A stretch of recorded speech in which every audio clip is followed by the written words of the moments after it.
രാമായണ പാരായണത്തിൽ നിന്ന് ഏതാനും ചില വരികൾ ചൊല്ലുന്നത് പ്രസന്ന ശ്രീഹരി. കർക്കിടക മാസത്തിലെ രാമായണ പാരായണത്തിൻ്റെ ഭാഗമായി രാമായണത്തിൻ്റെ ഏതെങ്കിലും കുറച്ച് വരികൾ ഇവിടെ ചൊല്ലുവാൻ ആഗ്രഹിക്കുന്നു. ചൊല്ലുന്നത് സീതാ സ്വയംവരം. ഹരിശ്രീ ഗണപതയേ നമ. വിഘ്നമസ്തു ശ്രീ ഗുരുഭ്യോ നമ. സാനന്ദരൂപം സകലപ്രബോധം ആനന്ദദാനാമൃതപാരിജാതം മാനുഷ്യപത്മേഷജഗൽസ്വരൂപം പ്രണമ്യ തുഞ്ചത്തിനുമാര്യപാദം.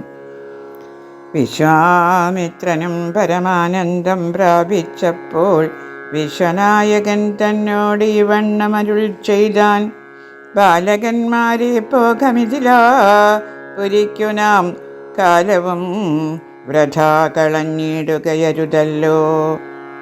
യാഗവും മഹാദേവചാപവും കണ്ടു പിന്നെ വേഗമോടയോധ്യയും പുക്കുദാതനെ കാണാം. ഇത്തരമരുൾ ചെയ്തു ഗംഗയും കടന്നവർ സത്വരം ചെന്നോ മിഥിലാപുരമകം ബുക്കു. മുനിനായകനായ കൗശികൻ വിശ്വാമിത്രൻ മുനിപാഠം പ്രാപിച്ചിതെന്നതു കേട്ട നേരം മനസ്സിൽ നിറഞ്ഞൊരു പരമാനന്ദത്തോടും ജനക മഹീപതി സംഭ്രമസമന്വിതം. പൂജാസാധനങ്ങളുമെടുത്തു ഭക്തിയോടു മാചാര്യനോടു ഋഷിപാഠം പ്രാപിച്ച നേരം ആമോദപൂർവം പൂജിച്ചാചാരം പൂണ്ടു നിന്നലാൽ ലക്ഷ്മണന്മാരെ കാണായി നൃപേന്ദ്രനും. ചന്ദ്രസൂര്യന്മാരെന്ന പോലെ ഭൂപാലേശ്വരനന്ദനന്മാരെ കൊണ്ടു ചോദിച്ചു നൃപേന്ദ്രനും. കന്ദർപ്പൻ കണ്ടു വന്ദിച്ചിടിന ജഗദേക സുന്ദരന്മാരാ ഇവരാരെന്നു കേൾപ്പിക്കണം. നരനാരായണന്മാരാകിയ മൂർത്തികളോ നരവീരാകാരം കൈക്കൊണ്ടു കാണായതിപ്പോൾ. വിശ്വാമിത്രനും അതു കേട്ടരുൾ ചെയ്തിടിനാൻ. വിശ്വസിച്ചാലും മമ വാക്യം നീ നരപതേ. വീരനാം ദശരഥൻ തന്നുടെ പുത്രന്മാരിൽ ശ്രീരാമൻ ജ്യേഷ്ഠനിവൻ, ലക്ഷ്മണൻ മൂന്നാമവൻ. എന്നുടെ യാഗം രക്ഷിച്ചിടുവാനിവരെ ഞാൻ ചെന്നു കൂട്ടിക്കൊണ്ടുപോന്നിടിനേനിതുകാലം.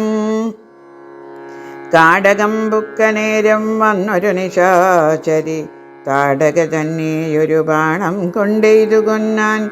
പേടിയും തീർന്നു സിദ്ധാശ്രമവും ബുക്കുയാഗമാട കൂടാതെ രക്ഷിച്ചിടിനാൻ വഴി പോലെ. ശ്രീപാദാംബുജ രജസ്പൃഷ്ടി കൊണ്ട ഹല്യതൻ പാപവും നശിപ്പിച്ചു പാവനയാക്കിയിടിനാൻ. പരമേശ്വരമായ ചാപത്തെ കാൺമാനുള്ളിൽ പരമാഗ്രഹമുണ്ടു, നീ അതു കാട്ടിയിടേണം.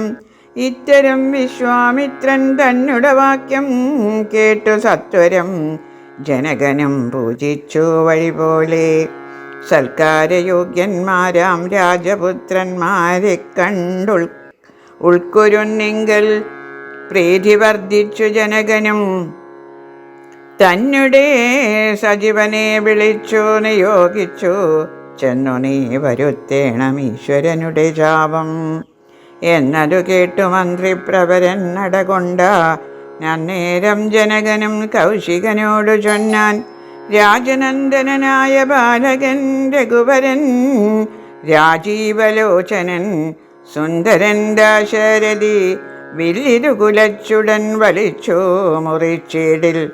വല്ലഭനിവൻ മമ നന്ദനയ്ക്കെന്നു നൂനം. എല്ലാം ഈശ്വരനെന്നെ ചൊല്ലാവെതിനിക്കിപ്പോൾ വില്ലിഹ വരുത്തിയിടുകെന്നരുൾ ചെയ്തു മുനി.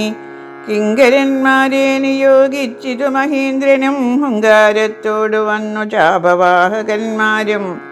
സത്വരമയ്യായിരം കിങ്കരന്മാരും കൂടി മൃത്യുശാസന ജാപമെടുത്തു കൊണ്ടുവന്നാൻ. 2,000 വസ്ത്രാദിവിഭൂഷിതം കണ്ടാലും ത്രയ്യംബകമെന്നിതു മന്ത്രീന്ദ്രനും. ചന്ദ്രശേഖരനുടെ പള്ളിവിൽ കണ്ടു രാമചന്ദ്രനും ആനന്ദം ഉൾക്കൊണ്ടു വന്ദിച്ചിടിനാൻ.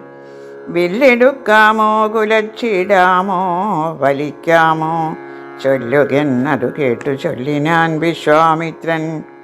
എല്ലാമാകുന്നതു ചെയ്താലും മടിക്കേണ്ട കല്യാണം ഇതുമൂലം വന്നുകൂടിയിടുമല്ലോ.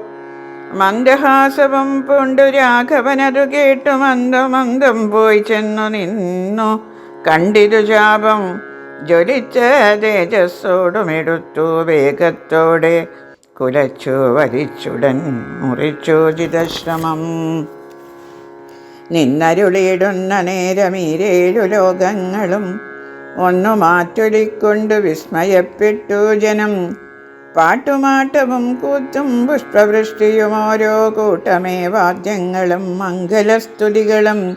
ദേവകളൊക്കെ പരമാനന്ദം പൂണ്ടു ദേവദേവനെ സേവിക്കയും അപ്സര സ്ത്രീകളെല്ലാം ഉത്സാഹം കൈക്കൊണ്ടു വിശ്വേശ്വരനുടെ വിവാഹോത്സവാരംഭഘോഷം കണ്ടു കൗതുകം പൂണ്ടാർ.